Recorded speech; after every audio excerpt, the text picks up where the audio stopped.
Coming up, as the Brooklyn Nets continue their summer league journey, David Duke Jr. reinserts himself into the conversation of being deserving of being a part of the rebuild in Brooklyn. We talk about his game, the continued success for rookie Jalen Wilson, and some other news and notes around the NBA Summer League at large, all coming up next. You are Locked On Nets, your daily Brooklyn Nets podcast. Part of the Locked On Podcast Network, your team every day.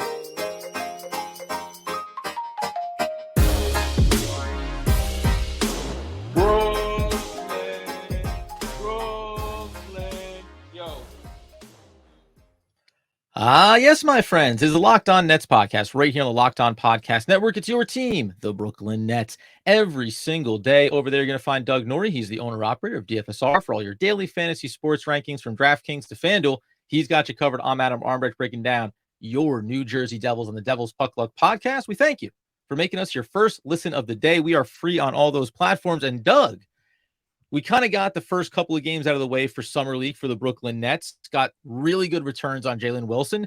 And in a lot of ways, I thought, all right, we're probably all set. And then David Duke Jr., third game in a row, making some plays, showing off what maybe he's deserving of with the Nets. Yeah, look, David Duke Jr. comes into this summer league without a contract. They did not offer him the two-way. He has been on record as saying he was surprised by that. I always appreciate the candor where these guys just say that, like, oh, I was surprised also that I did not get that contract. Right. And we talked about this briefly in the last episode, but we'll get into it more today, where it's like one of these things. The Nets do have another two-way contract to offer. Who's it going to be for? Is he part of the future going forward? He's definitely for another summer league, and we know what he's done in the G League showed that this level he can handle fine, right? Mm-hmm. And sometimes when you're talking about two-way contracts, like we are with David Duke Jr., that kind of maybe is just the whole thing, right? It's like, are you going to be an NBA star? No, but are you able to sort of dominate these levels, the summer league, the G League? At some point, that's really all you can ask for, because those are the stepping stones to the league, even if we know what your deficiencies are. And once again, in this game against the Bucks, he kind of just showed out one more time. And you have to think that, like, we might be on the brink of him just getting another one of these contracts and being part of at least the deep end of the bench going into the season. Yeah, I wonder. That's the other part that I wonder too, is you mentioned no contract for him. So now, has he shown you anything? It's like twofold. Nothing to me looks dramatically different than what we've seen from David Duke Jr. in summer leagues past, and even at the sample at the NBA level. So it's not like he's showing me something new that makes me feel like the Nets would feel differently about him. Maybe this does help influence them. But then the other thing, without having a contract, it's also a showcase opportunity for him. Do you think that another team looks at David Duke Jr. as valuable now, or more, some level of value off of what he's doing in these 3 games? Yeah, they mentioned this in the broadcast, and I thought the announcing team for this game did excellent. They were excellent. I mean, it's definitely compared to the last game. Contrast. Oh, star contract. Really deeply knowledgeable. Corey Alexander was the color guy on it, and just has like deep knowledge and deep connections and everything. And they did mention this on the broadcast to say, like, there was some chance that either the Nets were going, like, they thought like the Nets might just sit him out the next couple games because they were going to or the next game because they were going to maybe just save it and bring him a contract, or that they were letting him sort of go out there and put on a show because they were just maybe trying to help him catch on somewhere else. Right. Like, Right. And I thought that was interesting to sort of bring up those two possibilities. I don't know what the plan is here. I will say this, I like to kind of go back to what your question, I think at the beginning was has he shown you enough? I think that when it comes to two-way contracts and it comes to guys like this, I actually don't know what else they can show you, because everyone here at Summer League is competing for these contracts. It's not like two-way contracts. Guys on two-ways are often these superstars in the making or whatever, right? They're role players. They're sort of end of bench guys. Maybe they're a little on the younger side, and you're hoping to maybe develop them and they become something else. Like the thought where there's just this treasure trove of elite NBA talent waiting to sign two-way contracts is not correct, right? So at that point, literally, what else can you ask these guys to do? By the way, they have a guy on a two-way in Raekwon Gray who's done like nothing. So he's got the contract already, so they're not going to give it up. But at that point with David Duke Jr., I do think he's deserving of it. Like, I don't know what else he really could have done, or actually I don't even know honestly what else the test would be, because I don't know if Right. there's anyone else on the team here that's shown as much as him. So at that point, yeah, why not? Why wouldn't they do it? Yeah, that's you mentioned the point too, just about whatever his ceiling is going to be for the Brooklyn Nets or any other team. I think that's how you end up, even when he shows up like this in these games, even if he shows up in an NBA game, I think you still filter it through the idea of there is a ceiling to his skill set and what he can accomplish, and at Yeah. least what he's shown so far. I, the other players, like relative to the other players, then for the Brooklyn Nets, how would you look at this and say that Kennedy Chandler? Okay, so David Duke Jr. is more deserving maybe of a roster spot or an opportunity with the Nets than Kennedy Chandler. Like, how do you mark him up against those guys then? Yeah, it's tough. There's a world where you say to yourself, look, with and he's been good too. So it's really, it does stink to kind of have to say like, oh, pick one of these guys. These are huge career making things. These are huge, massive differences just in money, right? To like get even the two-way compared to no two-way is Oh a yeah, significant financial and just safety consideration. So I sometimes don't like being on the side of this. It's hard for me to sort of delineate between these two guys. I think they both really good. I would say from this team, it would be between these two. I don't think Armani Brooks Mhm. is on that group, and I think no one on the bench has shown you a single thing. So, and the Nets, by the way, really kind of went into the summer league much like they went into last time and said, "Hey, here's our 5 to 6, here's our 5 to 7 guys. No one else is really in consideration here, right. and we're looking for it." When it comes to Chandler and Duke, I mean, if I probably had to pick, I probably would go Kennedy Chandler, but I wouldn't feel great about it. Well, And go ahead. the assumption should be that, and not I don't mean about what the Nets are better off doing. The assumption would be that Kennedy Chandler would be the choice because you didn't give the contract to David Duke Jr. because Yep. he's been with your organization now for year number 3, right? If David Duke Jr. even developmentally was signaling certain things to the Nets, at least coaching staff, then I would lean that way. But everything about this seems like we brought in, by the way, guys like Dennis Smith Jr. when you bring him in free agency, right? When you look at their roster now, it just does feel like David Duke Jr. is on the outside looking in, and then is also on the outside of being considered to be looking in. So it's unfortunate for David Duke Jr. Hopefully it turns into something for him, but I just don't. I can't see them bringing him in. I don't know who they're going to put in that last spot, but I doubt that it's David Duke Jr. Coming up here in a second, we'll talk about Jalen Wilson, who continues to be successful in Summer League, continues to be working towards already having that two-way contract. Potentially, Doug, we'll ask the question, is he deserving of rotation minutes with the Brooklyn Nets? Coming up next. All right, before we get to that, tell you about our good friends over at Bird Dogs. Bird Dogs just make you look good. This one is very easy. Bird Dogs, I'm wearing them right now. They are easily the most comfortable shorts I've ever had. They get the stretch khaki, designed to fit slimmer. It's going to go through the thigh. It's going to give you that thigh, a sculpted look. They just fit better than regular shorts. Forget that stiff cotton. These babies stretch, give you that slimmer fit. Not going to have to sacrifice movement. Since the day they came in the mail, which I think was about 2 months ago, I should actually just mark it on my calendar as the day my shorts game changed. That I have barely taken the Bird Dogs off. Adam can witness this. Adam's got them on too right now. We're rocking the Yeti tumblers here going on the screen. If you can see them up right now, Bird Dogs is just going to give you everything you need in a short. Once you put on Bird Dogs, I guarantee you are not going to wear other shorts. It's just that easy. You throw in the free tumbler too with the purchase, and away you go. Go to birddogs.com/lockedonnba, or go to Bird Dogs and enter the promo code LockedOnNBA for a free Yeti style tumbler. That's birddogs.com/lockedonnba or promo code LockedOnNBA for a free Yeti style tumbler. You won't take your Bird Dogs off. We promise you. Okay, so the other story, and probably the biggest story for the Brooklyn Nets coming out of Summer League then, has been Jalen Wilson. He continued in game number 3, Doug, just a run of consistent performances. It's not, maybe in contrast to David Duke Jr., these games where you feel like he's taking over and absolutely dominating, or at least trying to, as I think DDJ is trying to prove something. But for Jalen Wilson, another 4 of 6, 3 of 4 from deep, gets to the line, 8 rebounds, 5 assists. Complete lines, I think, were the other theme when we talked about Kennedy Chandler as well over these few games.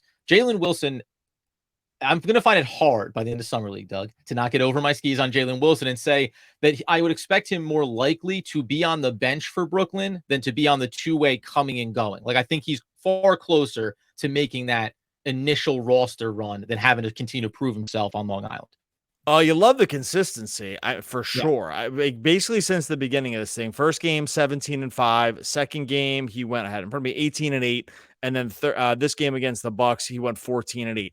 Summer league is not so easy for guys who aren't like significant on-ball creators just to start, right? Like it's just you're always going to be a little bit behind unless you're just going to be the center point of an offense. Because look, these guys are fighting for their lives, and the ball's coming up in the guard's hands, and even with team ball. And I think the Nets did a pretty good job of this over the course of summer league. It's going to be tough. This is a compliment for Jalen Wilson, because with Mhm. that, maybe just being a little hard out of the gate in the opportunities that he's had. He only even took six shots this game, 3 for 4 from 3. The whole dream on this guy is that he's going to be able to rebound, okay, hold up on Mhm. defense in a switch heavy scheme, and hit threes, right? And even Cam Johnson was interviewed during the game, and they were asking him about what he'd been impressed with, and he was the first guy. He said he calls him Jay Will. He was the Yep. first guy that he mentioned has just had shot the lights out of the ball in summer league. If you were hoping for just some stability around the perimeter and like the requisite size to be able to at least bang bodies with like natural fours in the NBA, I think Jalen Wilson has shown you that. And so I Yeah. don't know. I actually don't even know what else he really could have done based on the draft slot, based on sort of what you knew going in about him. I'd say he probably even exceeded expectations in this based on what position he has, knowing that there's other guys that are going to be a lot of on ball, probably trigger happy with shooting. And Mhm. he's still kind of made the most of every opportunity. It's been really impressive. I'm going to leave that there as far as describing what Jalen Wilson has done. Let's turn our attention then to the roster, because I agree with you 100%. Like, he's clearly been a standout, and ideally, like, okay, go look at the depth chart now for the Brooklyn Nets. You have your starting five. Let's just leave Dorian Finney-Smith in there. Royce O'Neal's a part of this team for now. You only get to 10 players, including Ben Simmons, before you can just say, like, okay, who's it going to be? Who are the other guys that are coming? You would put it out and just fun, labeled as all too early minutes breakdowns Yeah. for the Brooklyn Nets, right? Is Jalen Wilson making a case? Because when you look at the depth on this team, it's not hard to look behind the front court there and say Lonnie Walker, Royce O'Neal's in the mix there, and then you're kind of open and playing up to the four. Dorian Finney-Smith, Clowney, I don't know, he's not going to be up here. He's going to be in the G League. So it's Day'Ron Sharpe. Like, there's going to be a lot of smaller log jam and a lot more open front court minutes. No? I think to start the season, he's not going to play. But Yeah. what I do think what this has shown you, and we'll see what happens in the G League, because I think he's going to start there. What this has shown you is that there's going to be some hope that down the line, when you eventually probably move off of Royce O'Neal and or Dorian Finney-Smith, which I think probably both could happen this season, right? Yep. We know they've been on the trading block. We know that maybe the asking price is high. Maybe we get into the trade deadline, and these are some of the guys that are just on their way out, right? Like this Mhm. this is not even like some crazy scenario. There's worlds where they could have already been traded. I think what Jalen Wilson has shown you is that there's probably at least some depth there going forward into this season and next, where hopefully he's going to be able to maybe take some of those minutes once they move. I think that to start the season, no, he's not going to play. Mhm. They still have they're pretty deep now. I mean, their ceiling isn't amazing, and like the top end of talent is just okay. But again, assuming if Ben Simmons is like healthy-ish, and we'll do an episode on Ben Simmons here because there's been plenty of talk about him. But Oh, yeah. yeah, like even just if Simmons and Royce O'Neal were all coming off the bench, let's say, and that's a lot of minutes. And then you throw in Walker and DSJ, like there just are, and Cam Thomas, there are guys ahead of him. So I just Yeah. think it's more for the future, for the next couple of years. It's like, hey, not the answer now, but once we move on from these sort of slightly older guys who we maybe are going to get value from, Jalen Wilson might be a stopgap there. And I think that's, again, for a second rounder, you have to start feeling pretty good about that. Yeah. By the way, the other thing I was going to bring up is whatever the iterations of the team has been, Sean Marks has always been at his best in these type of opportunities, right? Finding talent in the draft, maybe that it looks like it's not worth the risk, or it's a low buy, potential high value, or getting guys off the scrap heap. So I think that's a part of the looking at this G League, and a guy like Jalen Wilson is saying you've at least cobbled together 2 or 3 better options at whatever point of depth on this roster than you had previously, right? Like, we prefer they get bigger players, prefer they get a 5 or another power forward, but to have improved the backcourt like that, and then in theory have a second round guy that's going to fill in this little niche for you when needed, What else could be expected after everything that happened this past season for the Nets? I know it's almost like a soliloquy about how I think they're doing a good job, but it's impressive. Like, and Jalen Wilson can actually move the needle on that. Well, the whole goal, I mean, this year we knew this was going to be sort of like a gap year, right? In really every sense of the word. Like they're not competing for the championship, but they don't have their draft picks, right? It's like the very definition of a gap year. It's a very in-between year where they kind of have to sort of figure out this way to probably stay relevant while also understanding that it's going to be about player development, and the goalposts have just changed here, right? And so it's a weird spot to be in, frankly. It's an unenviable spot for Marks. Now they got themselves into this spot, but like the spot they're in now right. is not great, because again, it's like you're not good enough to be great, but you can't be bad enough to be bad. And so at that point, you kind of do need some NBA guys. And if you're like, oh, Clowney's super raw, and we're not sure where the Whitehead's going to land on the health scale here, then like Jalen Wilson is kind of like, it's like, hey, we got something out of the draft too, right? I think it represents another idea around having possibly done pretty well in the draft. Look, it's 3 summer league games, like who knows? But again, as with David Duke Jr., right, he showed you as much as he could possibly show you. Like I'm not sure how much more he could have shown you in summer league. And by the way, someone not corrected me, but I said, what else do you want? Sean Marks moves off of 2 bad contracts this offseason. Very quickly, someone's ready to swoop in and said, yeah, a contract that you never should have given to Patty Mills. Some of the circumstances where Sean Marks gets to now rise from the ashes is predicated on a fire that he started in a lot of ways. Totally. Here in a second. Oh, sorry. Go ahead. We can get to it after the break. But yeah, that was basically what I was saying. It was like, this isn't just, he's not the savior here. These were self-inflicted. Right. These were self-inflicted wounds to some degree. But like, but I agree with you. Yeah. Coming up here in a second, we'll dive in on just a little bit of a broader look on the NBA Summer League at large. Has anyone surprised? And as we said, we keep our eye on anyone that could have gone around 21 and 22 to see what the benchmarks will be for the young talent in Brooklyn. We get into that next. Before we get to that, the show is sponsored by BetterHelp. Look, these days, you got a lot going on in your life. You got the family, you have work, you have just things that you're trying to think about.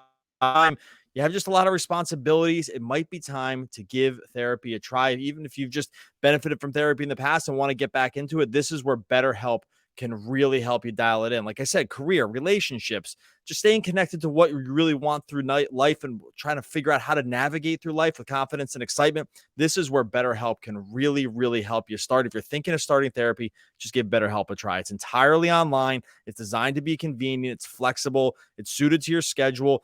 All you have to do is fill out a brief questionnaire. You're going to get matched with a licensed therapist. You can switch therapists anytime for no additional charge. They're going to make sure that you find someone that works for you. Let therapy be your map with BetterHelp. Visit BetterHelp.com/LockedOnNBA today to get 10% off of your first month. That's BetterHelp, HELP.com/LockedOnNBA.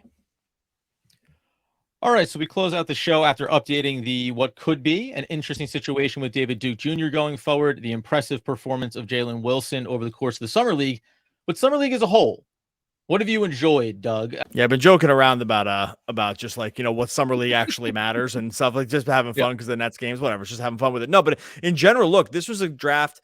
Every draft is cool because, a lot of the top end talent, even when you're unsure about it, is still top end talent, right? There's rarely a year that goes by where at least the guys at the top of the draft aren't exciting. This year, obviously, with Wembanyama, it's about as exciting as it gets. Scoot too, Brandon Miller, the Thompson twins. Like, there's a lot of guys coming in here. Keontae George has looked really good. A lot of this draft, and especially guys, I mentioned Keontae George, but a lot of guys that even we thought, if the Nets were thinking about drafting up, or guys like Cam Whitmore that they might slip to them. There's been a lot to like about this. And it hasn't all come from the net side. And part of that stems from the teams that have great summer league rosters are the teams that have been pretty bad for the last couple of years because they're just chocked full of lottery picks. And that's just sort of how it goes. Or like OKC, where they're still playing guys like Jalen Williams. And it's like a little confusing why. But in general, I would say this summer league has been really pretty cool. And even though Wembanyama, I don't want to call it disappointing because that's really not correct, but it was almost going to be impossible to ever live up to the hype in any circumstance. So I I'm not, this is not throwing any shade at him at all, but it's like it looked a little funky for the first couple games. It is very cool. And I'll go into a few more of these guys if you want to in a second, but like it's very cool what the NBA has figured out. For as much as people want to complain about, oh, this in-season tournament and all this stuff about what the NBA does, the NBA has figured out a lot of this stuff about how to keep people really engaged, even when things don't matter at all. Like the summer league doesn't matter at all. It doesn't count for anything. It's just glorified exhibition. The basketball is not even that great. Or with that, it's still crazy engaging because the NBA has done really good about sort of marketing some of these personalities and hyping up the chances to see some of these guys for the first time. So for me, tuning in, I mean, I've watched every single night, I think, at least one game. And with the big guys that are playing, I've tried to watch almost all of it, right? Just because got a little Scoot Henderson Rookie of the Year stuff kind of brewing here. We got a little Victor. We got the field against Victor Wembanyama, our friends over on FanDuel for Rookie of the Year, because we're fading the Wembanyama sweepstakes here. But no, but in general, I just think on a high level, summer league, for as much as it's easy to poke fun of, like when the Nets games are kind of whatever, it's a cool product in the idea of it, even if the basketball doesn't live up. Does that make sense? Oh yeah, of course. Well, by the way, though, I mean, doesn't matter. The Brooklyn Nets have created such a plus-minus gap over these last two victories, Doug. They're going on to the playoff four for the summer league. We're going to see these third quarters. Can't beat them in the third quarter. The greatest third quarter team in the history of summer league or just any basketball at any level. Yeah, no, that's been amazing. But by the way, go ahead.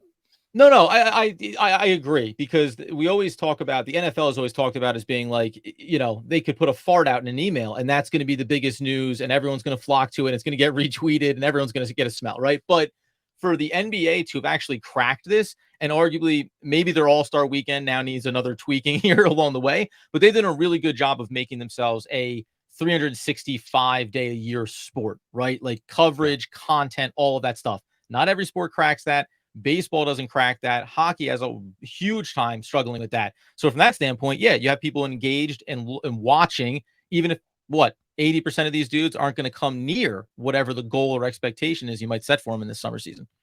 Yeah, you're right. And that's the other thing too, is that most of these guys, the vast majority of these guys, you'll never hear from again. It's the summer league, wash, rinse, repeat. Every year we talk about guys in summer league, and most don't make the NBA. Look, there's limited slots and it's really hard. It's not like any of these guys' fault necessarily, but being the last 400 plus guys that are left to play with NBA teams is really, really hard. And there's a new crop that comes in every year. It's always just going to be super tough. So I think, like, from an effort standpoint, the effort from these guys, that's the other cool thing. Even if the basketball is not perfect and it's far from perfect. And look, it's impossible to be perfect. These guys don't practice together. There's like they haven't done anything together. Just kind of, they roll the balls out and they kind of see where it lands. But but still, I think even with that, like, just to go back to what I said at the beginning, from a personality and talent standpoint, they've done a good job of highlighting of like, hey, these are the guys. Because here's the thing too, as we think of what happens in, like, maybe this isn't a perfect example, but NFL preseason, where it's like, you just can't even pay people to go to the games. Now, like, because the guys aren't going to play. And I get why the NFL does it. So I'm not even like just kind of giving them a hard time about it. Again, these games don't matter at all. And the gyms are packed for some of them. Packed.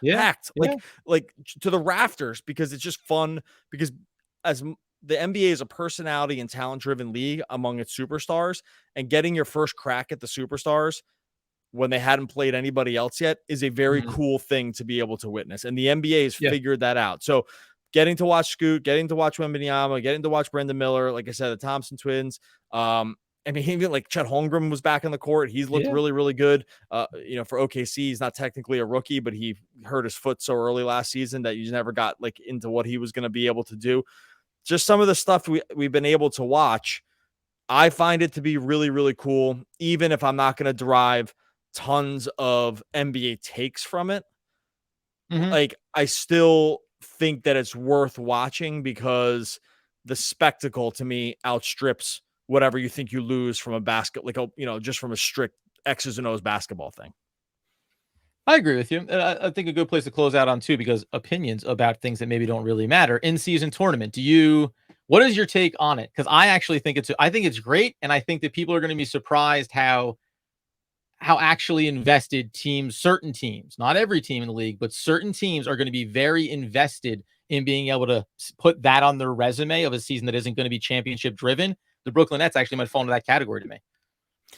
Yeah, I very much want to be in the group of it's definitely no harm in trying, right? Right. Because, and I think that if you're among the group that just wants to be like, it's stupid, it's ridiculous, and without even giving a chance, I think that's like way too early of a take and really ground in nothing. It's like they're just trying to give you more basketball.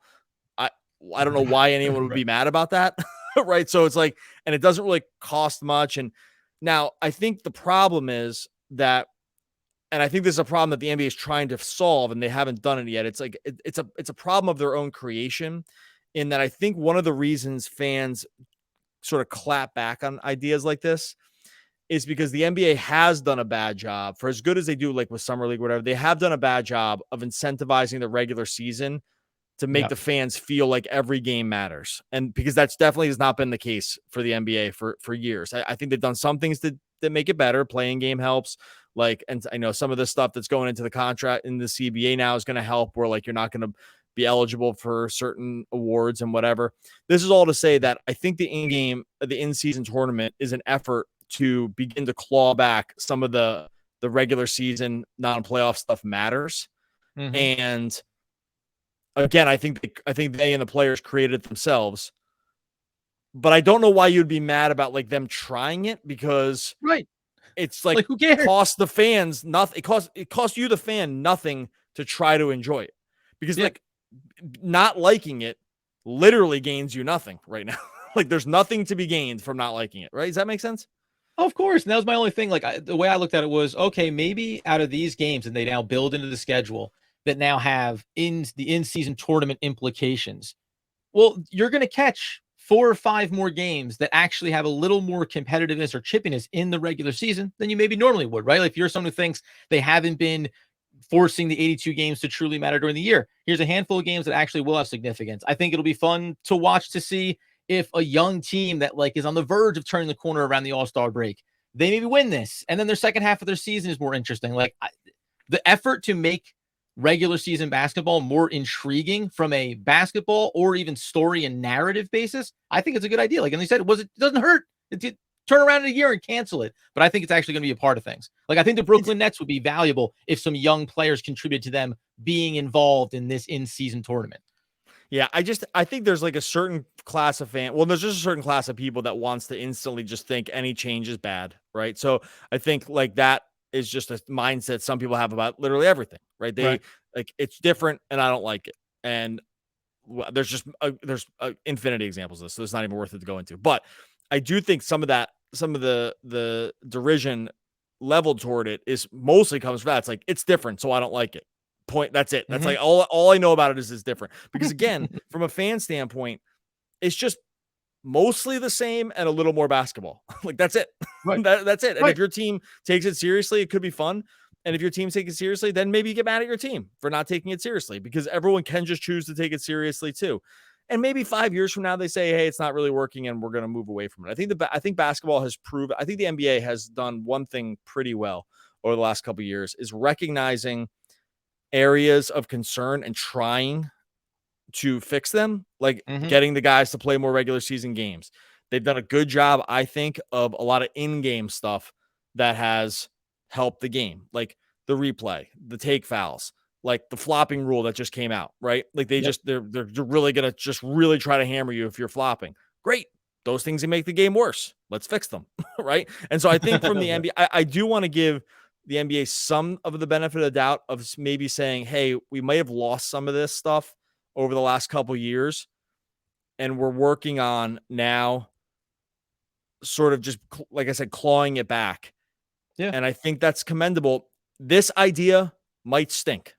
I don't know. Like it might be bad. We might get to the end of the year and be like, that wasn't worth it. But right now, there's no way, there's no way to know that now. So you might as well just see how it goes, because it really doesn't cost you anything. Yeah, one more game to go. One more exciting, intriguing, narrative-driven game of basketball, even in the middle of summer for the Brooklyn Nets. We'll talk about that as the week closes out, obviously, and see if we get any other deeper confirmations around who's deserving that last roster spot for the Nets. All right. Really appreciate the numbers over on Locked On Nets have been incredible. I just can't even. I really sometimes we have something planned for the end of the show. Adam's got his quotes. This part is usually where we just say that, hey, subscribe to YouTube, subscribe to podcast, that we're going to do all that. I really do want to say, along with the summer league thing, we've just seen such growth around continue people, YouTube, podcasts, Twitter, everything. The engagement's been so great, and we just really appreciate everyone that's been listening for a long time, because we know there's a lot of people like that, and the people that are coming new to the podcast too now. We're really, really appreciative. If you want to be part of that, the easy ways to just have yourself reminded of when we're on, subscribe wherever you listen to podcasts, subscribe over to Locked On Nets on YouTube, set the alerts. We're going to show up 5 days a week, and we're just really appreciative of everyone that's come along with us. So make sure you subscribe wherever you listen to podcasts and on YouTube. One of the all-time great American poets, Doug Norrie, just showing the love and appreciation. You can take us out, Doug, but that's how I just pivoted right there. That's the quote. We'll be back tomorrow talking more Brooklyn Nets basketball. Basketball, basketball, basketball.